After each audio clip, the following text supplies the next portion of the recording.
Welcome to Marriage University. My name is Tina Heisman. I'm a certified master life coach specializing in marriage. The topic for today's podcast is how to use the power of prayer in your marriage.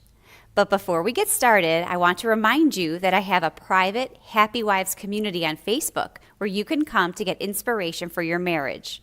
Search the Happy Wives community in the Facebook search bar or head on over to my website, tinaheisman.com, and click on the banner at the bottom of the front page. Also on my website, you will find a free download that I created called the Marriage Makeover Guide. It's a guide to help you make over your marriage into a happier, more joyful, peaceful place. I like to refer to it as a solution tool because you can use it to plug in different problems in your marriage to solve them. So visit my website to download it. Okay, let's dive in and talk about how to use the power of prayer in your marriage. So I was thinking the other day about what makes a marriage beautiful. Is it honesty, kindness, generosity, grace? Or is it connectedness? Or maybe even just love? I think all of these things are important, but there is one specific thing I think that really makes a marriage beautiful, and that is the presence of God. Because although marriage is beautiful, it can get messy and grow weeds, just like a garden that is not tended to. In marriage, weeds might look like disappointment, conflict, or pain. But what I've learned in life is that it's not what happens to us, it's how we handle what happens to us that makes a difference. And how we handle challenges in marriage is very different when God is present in our marriages. Over the years, I've learned to look at marriage not so much as a union of two, but as a union of three: God, husband, and wife. Now, I might have said something different years ago before I experienced a marriage crisis, but now I know it is the presence of God that helps a marriage thrive and survive. So I'm not going to get all preachy here on you, but let me just tell you what happened to me.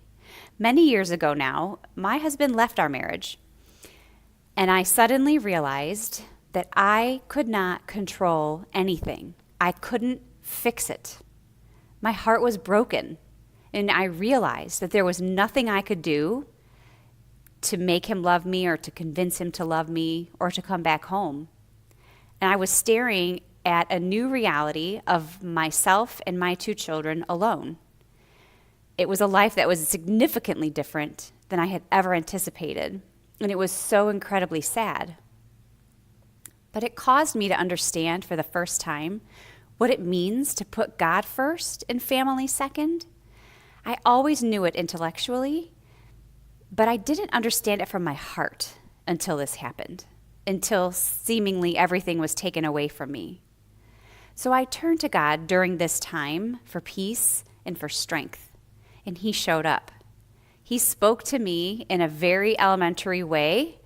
When I say elementary, I mean like kindergarten level, right where my understanding was, with rainbows. Rainbows. He kept showing them to me. And I remembered that people say when you see or hear something multiple times that you should pay attention, that God might be sending you messages. So I went home one day and looked up the meaning of the rainbow. And what I found was that it means that it's God's promise that everything will be okay after the storm. And of course, that comes from Noah in the Bible. And so, boy, was I in a storm. I was so grateful for this message. It brought me great peace. And I want to say, I didn't know if God meant that my husband would come home or not, but I knew that it meant that I would be okay either way. And I feel like that was a leap of faith, for me, in trusting, like understanding, even if this heartbreaking experience didn't change, that I would still be okay, that God would still take care of me. And I trusted that. It was a huge time of growth for me in my relationship with God. Now, thankfully, God sent my husband back to me, and we began the work of building a more solid, healthy marriage. And this whole experience taught me to put God first and that everything else will fall into place. Although this was a very painful experience, our marriage was made very much more beautiful by it. We were made better people by it, and we both grew closer to God. It reminds me of the story of Job that my church is talking about this week, happens to be in our readings this week, about how Job suffered greatly. First he was rich and he had everything, and then he suffered greatly. But he didn't lose his faith through his suffering. He kept his faith, and he proved that faith to God. And then God was able to bless him again with double what he initially lost. And that's how I feel about my experience. But I actually think I got more than double. Because really, I don't want to go back to the existence in the person that I was and the life I was living before this happened. Because I'm changed. And my faith is so much greater. And so I think I got more than double. So your storm in your life might not be in your marriage relationship. Maybe you have a sick child, or there's a sick child in your family somewhere, or there's a loss of a job, or maybe there's another family in your midst that is going through a marriage crisis. Regardless of what your storm is, when you and your husband can trust God and turn to Him first, you will know so much more peace in your life. I have people ask me sometimes, how did you get there? How did you trust Him like that? What happened? And I wish that I could tell you there was a light switch or some magic thing that happened. And in some ways it felt like a light switch, but really it was through the power of prayer. That is our most important tool in life for anything, prayer. And in our marriages, we can use prayer to pray for our husbands and with our husbands. And that's kind of what I wanted to talk about for a few minutes today, using the power of prayer in your marriage. Because both of these, praying for your husband and with your husband, can just dramatically improve your peace of mind and your marriage. Never underestimate the power of prayer. I know that prayer is a huge component of what brought my husband back to me during that time when he left. I prayed for him a lot. I asked God to help him make the right choice for himself and his family. I fully believe the right choice was his coming home, and I prayed that God did too. I also had a lot of other people praying. There's power in numbers, But the cool thing about prayer is that it's like doing something when you feel like you can't do anything, right? I couldn't do anything physically to change my husband's heart or make him decide to come back home and try again. All I could do was pray. And that was all I needed to do. There's nothing more peaceful or powerful than prayer. But you don't have to have a marriage crisis in your life to pray for your husband. No, we can pray for our husbands every day.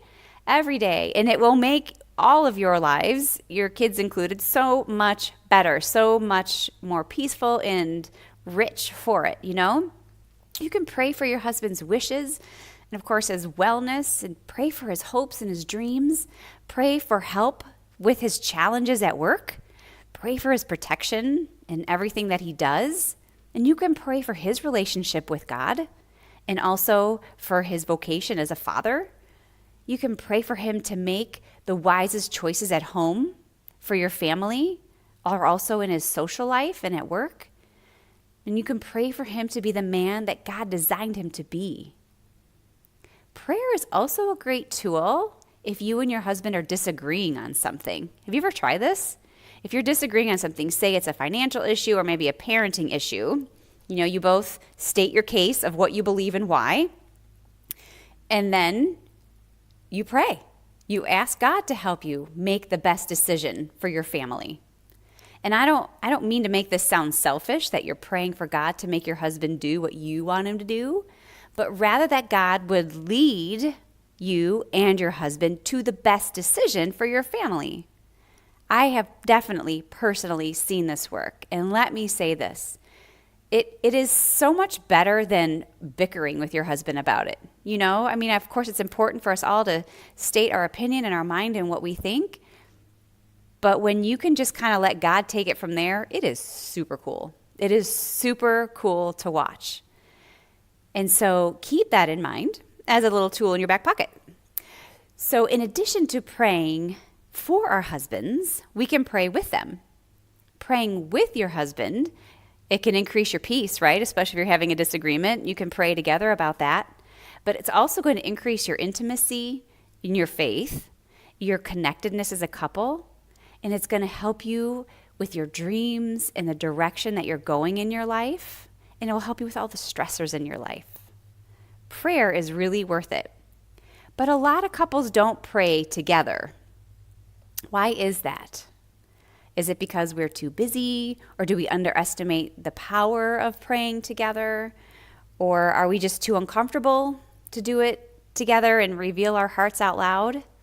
I will be honest, as a couple, I think my husband and I are not where I would like to be yet. It's a work in progress, and I want you to remember that about marriage. Just because you're not there yet doesn't mean you'll never get there. Every day, we just work on what it is that we're aiming for, right? It's a work in progress. And I think that there are some ways that I want to share with you today. If you want to go further with your prayer life with your husband, here are some things that you can do to try that might be easygoing, right? You can ask your husband how you can pray for him. A good time would be maybe when he's leaving for work in the morning, just to say, how can I pray for you today?